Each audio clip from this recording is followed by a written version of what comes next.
Welcome back. Drama has been happening around Britam Insurance.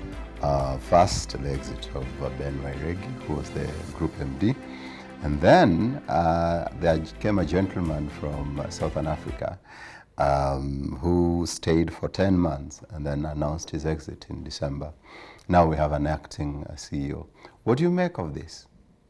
Well, any company that where the founder has been at the helm for too long will have withdrawal symptoms when the original owner leaves.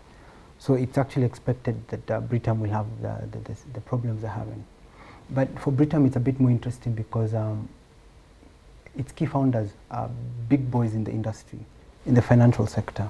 So you'd expect it to, trying to find a balance between being able to take care of the interests of the exiting founder and the incoming new shareholders, especially that it's listed on the stock market with key interests from foreign players.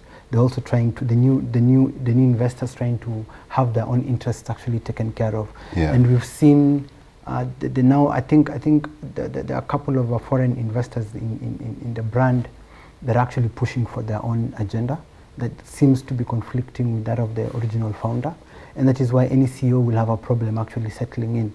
And given that Britam had actually done proper headhunting and gone through a long process to poach this guy from Old Mutual, who was actually perfect for it, and be able to just stay there for 10 months, it actually shows that there's a lot of, the environment is still a bit toxic.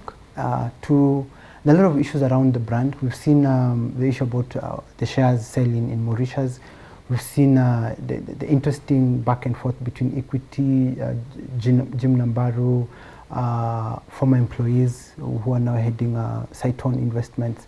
There's a lot happening around it, and also not to mention that before COVID in 2019, our economy was actually heading into doldrums because of a toxic politics, toxic regulatory environment. And now with COVID, it actually compounds the aspect. So they're actually running into a difficult operating environment, and you need a CEO who's able to balance the interests of the shareholders versus those of the regulators and the customers. So what I hear is there are internal and external factors that are affecting the drama in the boardroom. Yes, and for me, I believe a perfect CEO will be a local person who understands the local dynamics of our market,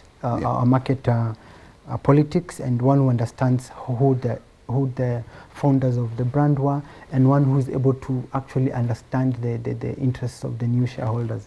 Because we've seen, like if you looked at telecom, Helios have a very keen interest. So the guys who are coming in from abroad to invest in, they're actually coming in, pushing in a lot of funds and pushing in to have a control on the board. Yeah.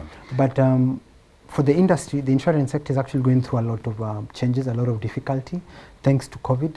So any CEO in the sector is actually going to have a rough time. Not to mention that money markets portfolio, education policies, they're not doing very well because of what's been happening globally in terms of investments, the weakening of the shilling, and basically toxic political environments across the globe. And understandable. It is said that when Mr. Mazinga, who was the CEO, I hope I get his name right, Tavaziva Mazinga, it's not a Kenyan name. Yes. That heads rolled, senior management, men and women in senior management were quote unquote laid off or asked to take an early retirement. Do you think he got the right guys to exit the firm? I think what was happening is that when the founder CEO left after 40 years, of course his culture as a person is actually entrenched deep into the DNA of what Britam is today. Yeah. And this guy for 10 months was trying to get the right people to take it to the next level, focusing on the interests of the new shareholders.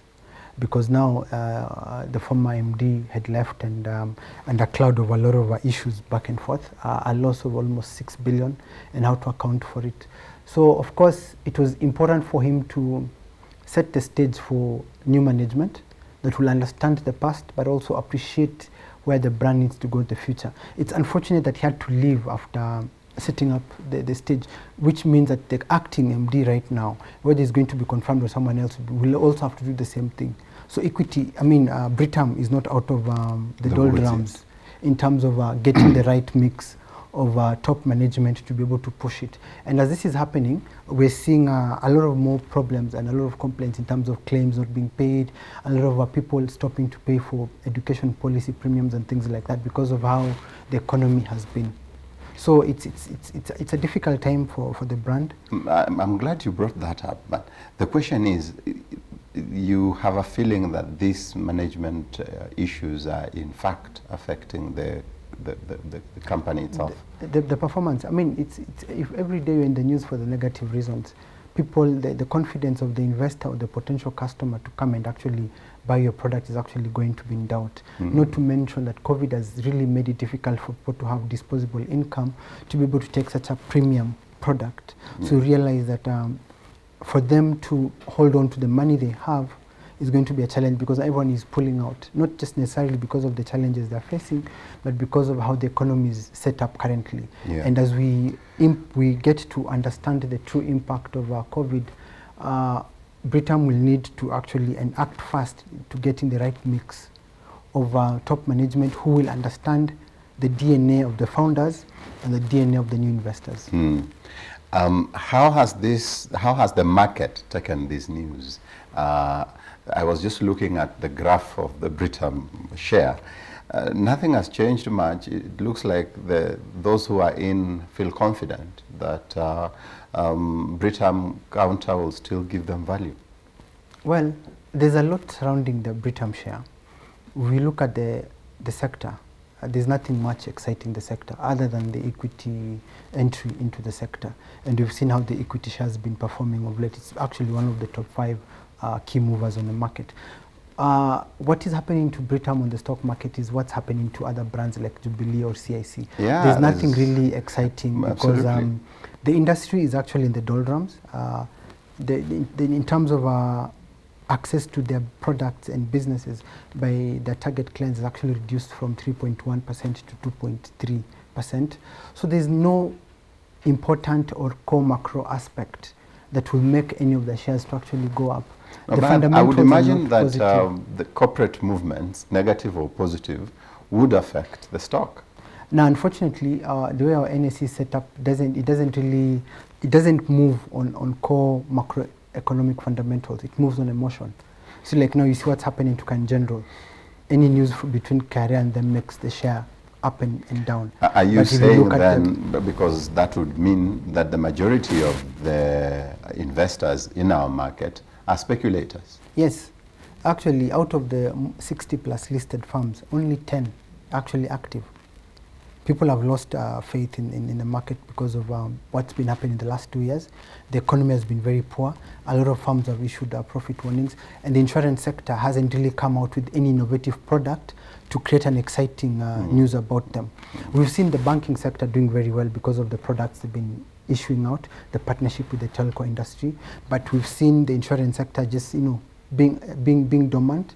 A lot of complaints in terms of claims has been increasing. So you realize that the players would rather not have any movement in terms of shares because now it will actually drop the value of their net worth. From where you sit, how can the market bring itself back to life, notwithstanding the external circumstances? One, the market needs to do civic education. I mean, go out in terms of proper engagement with the public on what is important to have insurance. COVID taught us that it doesn't matter what kind of business you're running, you need to insure your business because anything can happen. You need to protect your employees, you need to protect your customers, your suppliers, and things like that. So civic education is needed. Innovative products are needed. We've seen that Kenya is one of the top leading countries in the world in terms of mobile access to products. They need to actually take advantage of mobile platforms to be able to make it ease of access for their products and services. They need to actually deal with rogue insurance brokers and players who don't pay their claims on time because that is actually the biggest problem they're having. And IRA needs to actually come out and actually show discipline, that it's actually in control. And maybe just more engagement and more conversation around why we need education, why we need insurance products. Yeah. Finally, a few years back, Mwalimu Sacco bought 72% of Spire Bank. It was Equatorial Bank then. It was Equatorial Commercial Bank then. And they got it from a gentleman called Merali.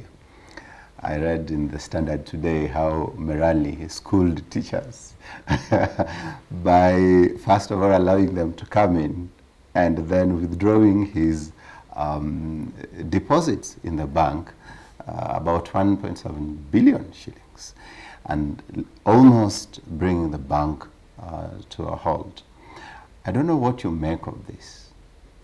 Well, the Spire Bank issue with Mwalimu Sacco is deeper than what is actually in the public domain, and I don't know how free I am to be able to discuss this because before Mwalimu Bank went to Equatorial Bank to buy, but when they sue you, dude, you're on your own. And transformed the bank from Equatorial Bank to Spire Bank, they were key customers of Cooperative Bank.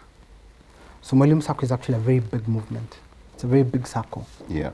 And whether with Merali or not, the bank, Spire Bank, will have actually done very well. So for me, I don't think the issue is about the withdrawal of 1.7 billion, because when you look at the industry, that is nothing.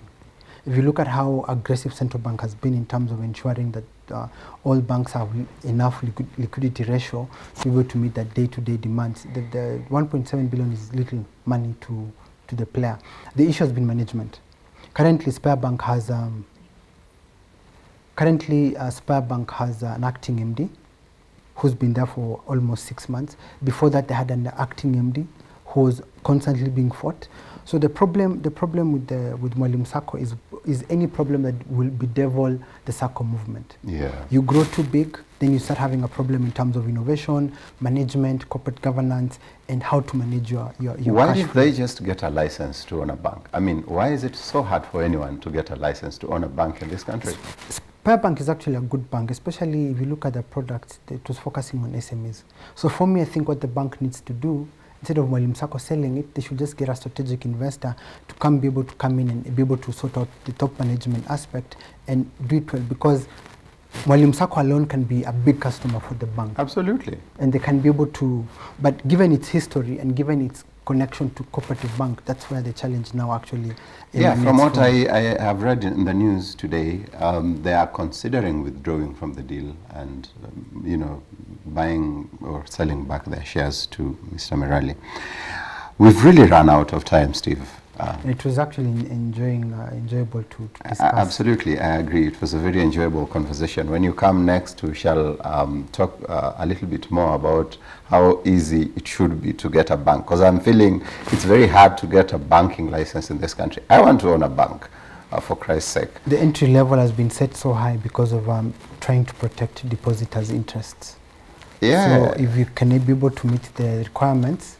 No, dude, I mean, you've also been in this market for long. Me and you, we can start a bank. Come on. I plan to own one in the next 5 years. Absolutely. I also do. So that's a partnership. Well, bank assurance is an arrangement between a bank and an insurance company, allowing the insurance company to sell its products to the bank's clients base. This partnership arrangement is usually profitable for both companies. For instance, banks no longer follow members of a family of a deceased borrower because all the loans are life insured. This is beneficial to the bank as it gives stability to its loan book and profitability to the insurance company.